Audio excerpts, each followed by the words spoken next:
mais on pourrait faire l'expérience avec un tas d'autres choses. Je l'ai fait aussi avec la question des chemins de Compostelle.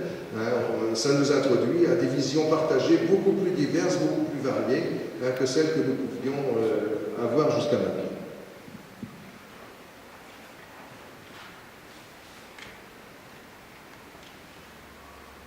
Nous vivons donc une révolution intellectuelle et culturelle sans précédent. Nous digitalisons.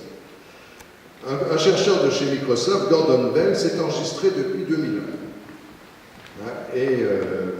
Il a enregistré sa relation Internet, sa relation au système Internet.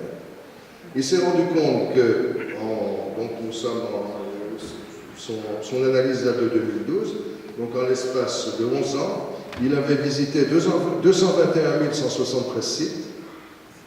Il avait téléchargé ou regardé 56 282 photos, envoyé 156 041 mails reçus et envoyés, et lu et écrit 18 883 documents.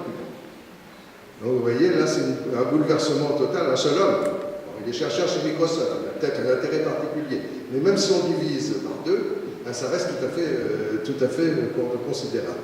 Donc cette digitalisation, numérisation, le mot digitalisation, je ne sais pas s'il est encore passé dans le français, je n'ai pas regardé dans le dictionnaire qui est paru aujourd'hui, s'il y était, signifie en fait numérisation, c'est le mot franglais, je suis désolé, il y a la langue française d'utiliser du franglais. C'est le procédé qui permet la construction d'une représentation discrète d'un objet réel sous la forme d'une collection d'un nombre fini de signes pris dans un ensemble dénombrable de signes valides. Ça, c'est la définition scientifique.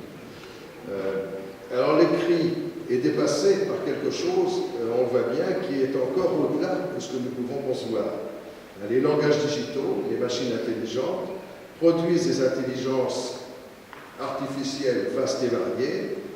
Elles feraient, paraît-il, une meilleure histoire que nous, et nous pourrions ainsi nous concentrer sur autre chose.